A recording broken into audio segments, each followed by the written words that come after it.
Bismillahirrahmanirrahim. Assalamualaikum warahmatullahi wabarakatuh. Waalaikumsalam warahmatullahi wabarakatuh. Alhamdulillah, wassalatu wassalamu ala rasulillah, Muhammad ibn Abdillah, wa ala alihi wa ashabihi wa mawalah.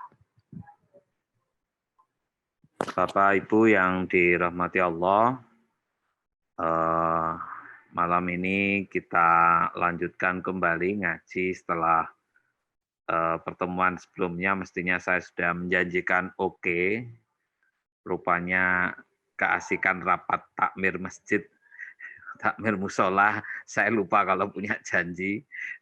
Jadi dari habis maghrib sampai isya berlanjut, sehingga pertemuan yang lalu batal dilakukan, baru sadar pulang di bal-bel.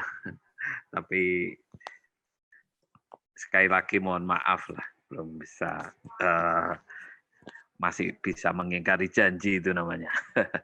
Mudah-mudahan Allah ampuni.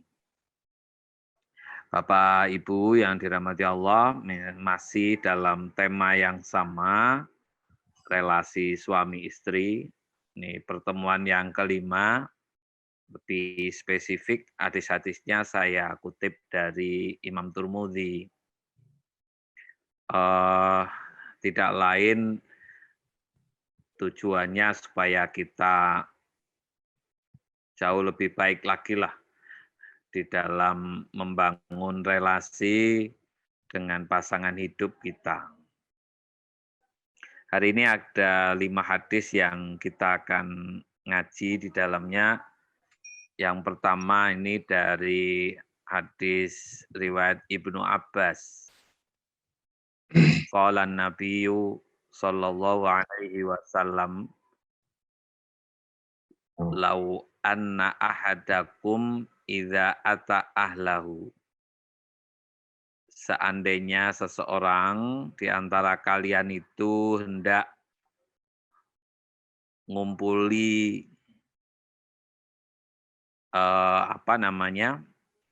istrinya, maka hendaknya dia berdoa, membaca qala bismillahi Allahumma jannibna syaiton wa jannibis syaitana ma razaqtana.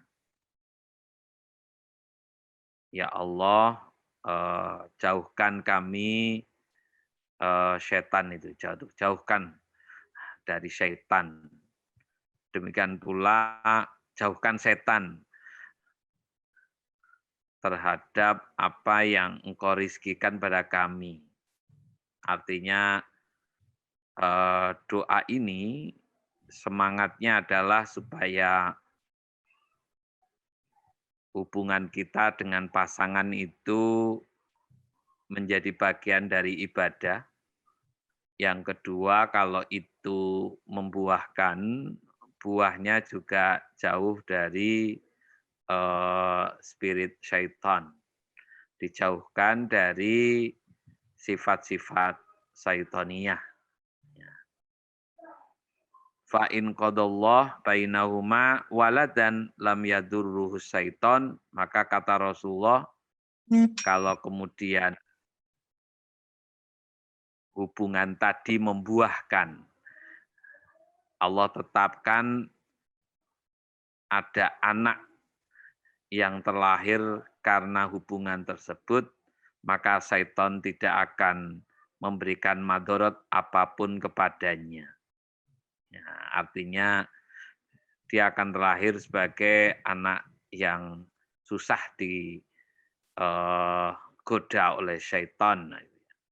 Ya, susah bukan berarti tidak bisa, susah ya. Jadi karena syaitan itu akan berjuang sekuat tenaga menambah pengikut kelak di yaumil kiamah, menemani mereka di neraka seperti yang dikutip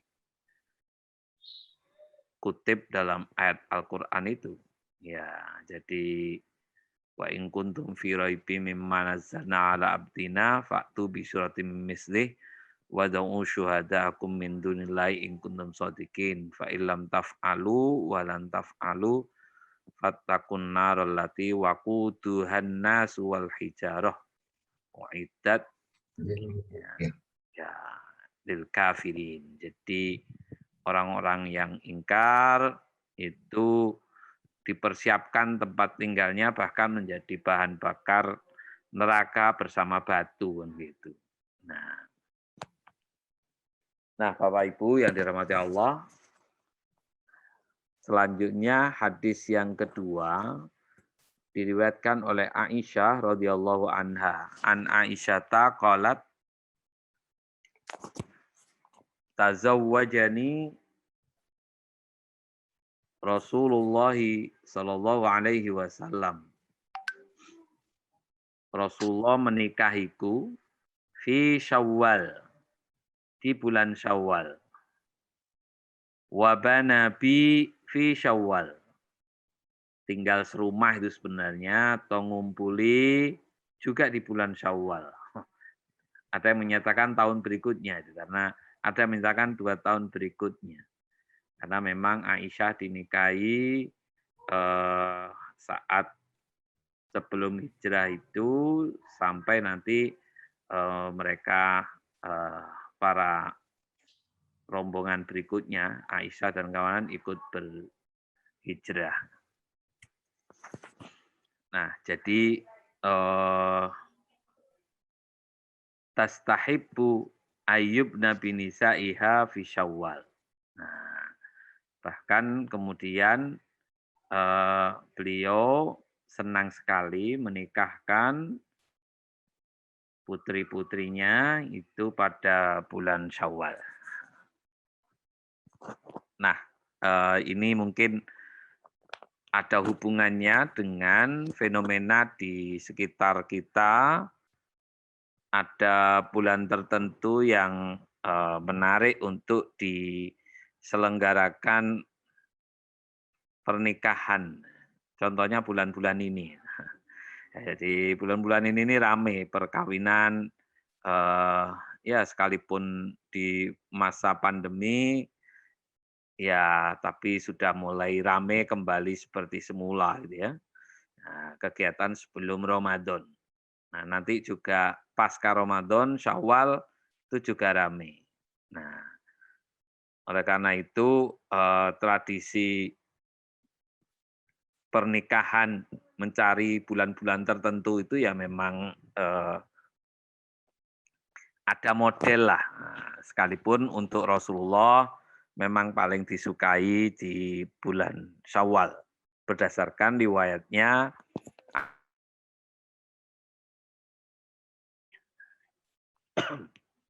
itu sama dengan sebagian masyarakat kita ini kalau ngumpuli pasangan cari dino Jumat. Kita menyebut malam Jumatan gitu ya. Karena dalam kalender itu sebenarnya kita bilang Jumat itu sebenarnya sejak sore tadi itu sudah masuk hari Jumat. Tapi karena ukuran hari itu siang harinya maka biasanya tetap menggunakan standar apa namanya? Standar kalender umum gitu ya. Istilah hari dimulai dari dini hari.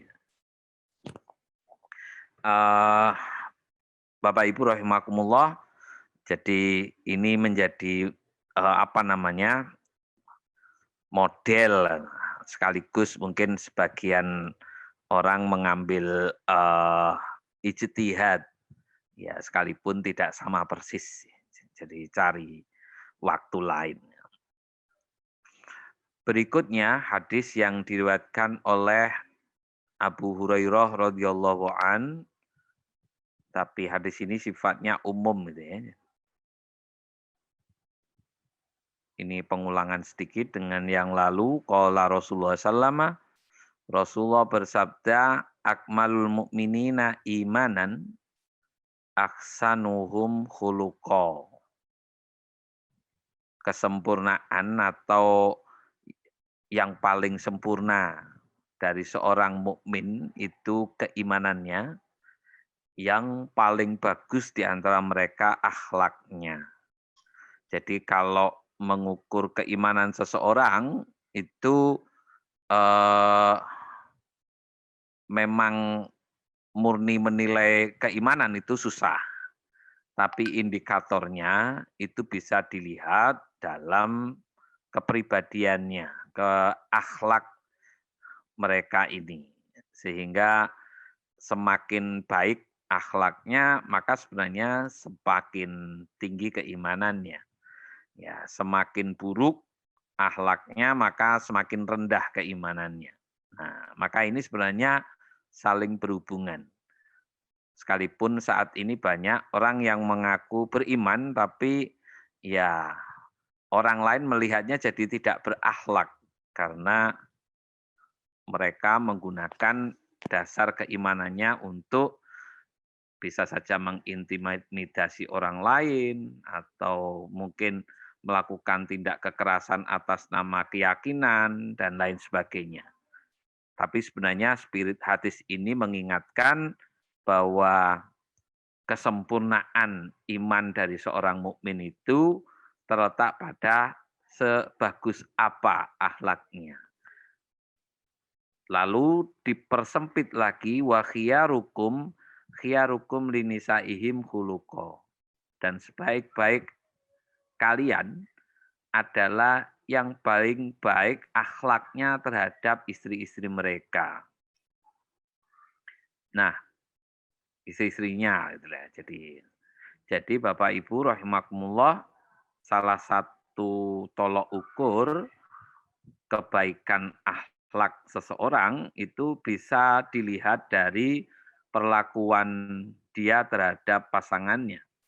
Kalau memperlakukan pasangannya dengan baik, itu menunjukkan bahwa akhlaknya juga baik. Gitu. Nah, tapi kalau dia tidak mampu memperlakukan baik pasangannya, boleh jadi di luar kelihatan baik, tapi itu tandanya belum baik akhlaknya.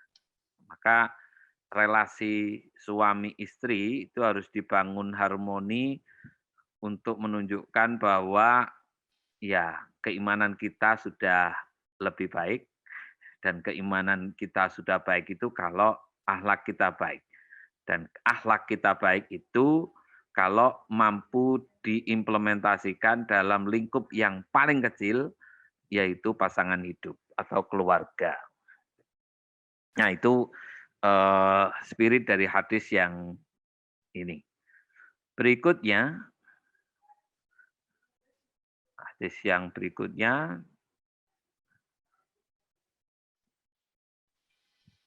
ini ya betul dari ini cara berhubungan. Kalau kita membaca di dalam ayat Al-Quran, ada tuntunan untuk berhubungan dengan pasangan itu ya sesuai kehendak kita. Namun dalam Islam itu dibatasi sebenarnya, batasnya pada jalannya. Nah, di dalam hadis riwayat Ali bin Tolak, ada seorang dusun yang bertanya, qala ata'arabiyun an-nabiyya sallallahu alaihi wasallam. Faqala ya Rasulullah, ar-rajulu minna yakunu fil falat, fatakunu minhur ruwaiha. Ya Rasul,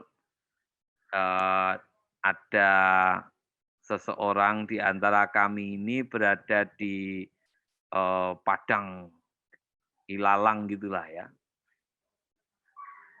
Lalu ada aroma-aroma yang keluar. Nah, makna yang dimaksud di sana ada kentut lah gitu ya.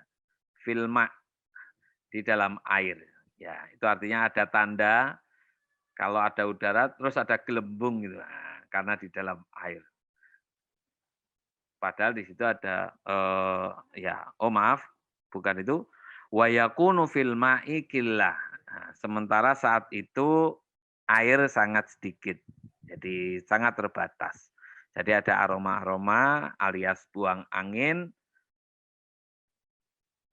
untuk melakukan wudhu punya problem karena saat itu hanya ada sedikit air. Faqala Rasulullah sallallahu alaihi wasallam, lalu Rasulullah menyampaikan idza fasa ahadukum falyatawaddo. Ya kalau seseorang di antara kalian itu mengeluarkan angin kentut yang tidak berbunyi itu namanya fasa. Nah, masalah fusa itu ya, fusa itu angin yang keluar tapi tidak berbunyi. Ya, jadi itu namanya fasa ahadukum atau fusa namanya. Nah, falyatawaddo, maka hendaknya dia berwudu. Kalau buang angin yang berbunyi itu kalau dalam bahasa Arabnya durot. Nah, tampaknya kalimat ini diambil dari suara yang tumbuh gitu, kemudian muncullah kalimat itu, durot. Nah, kalau kita kan durot, itu durot, nah, durot. Nah, tapi kalau yang nggak bunyi, fusak, fusak.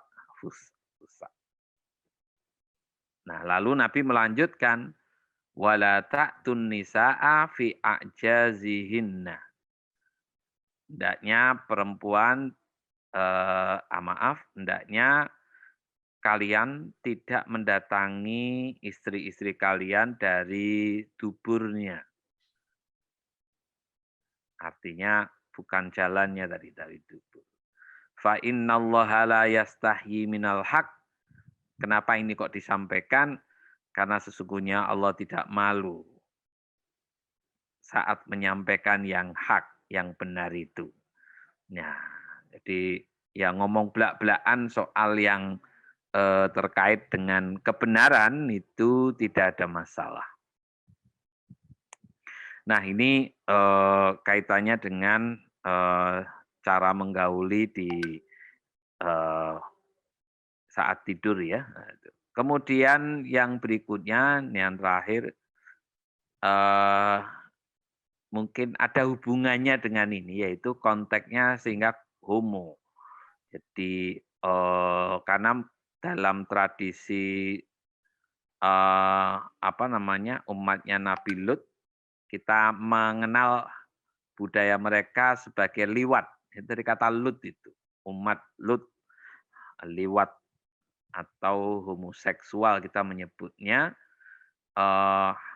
Sebagaimana diriwayatkan Ibnu Abbas, qala Rasulullah SAW, Rasulullah bersabda, la yanzurullahu ila rajulin ata rajulan awimra'atan fit dubur. Allah tidak akan memandang kepada seseorang yang mendatangi seseorang laki-laki lainnya atau perempuan dari duburnya. Ya. Jadi ini salah satu etika yang diajarkan oleh Nabi SAW untuk umatnya dalam berhubungan dengan pasangan hidupnya. Nah, Bapak Ibu rahimakumullah, itulah 5 hadis yang bisa jadi bahan untuk kita diskusikan pada malam hari ini. Ya, setidaknya untuk kita semuanya menjadi lebih baik lagi lah di dalam berhubungan dengan pasangan, ya melakukan relasi yang jauh lebih baik dengan pasangan sehingga menjadi keluarga yang diidamkan lah. Kita sering menyebut sakinah, mawaddah, warohmah, tapi juga sekaligus menjadi model bagi lingkungan sekitarnya. Karena doa kita itu kan Rabbana hablana min azwajina. Ya Allah, berikan pada kami termasuk pasangan bagi kami, wa dzurriyyatina, dan keturunan ya kami ya, itu lil muttaqina imama, menjadi imam atau model bagi orang-orang muttaqun. Qurrata a'yun ya, jadi menjadi apa namanya, sosok yang enak dilihat gitu ya. Qurrata a'yun. Enak dilihat, wa ja'alna lil muttaqina imama, dan menjadikan mereka atau kami itu model imam bagi orang-orang yang bertakwa.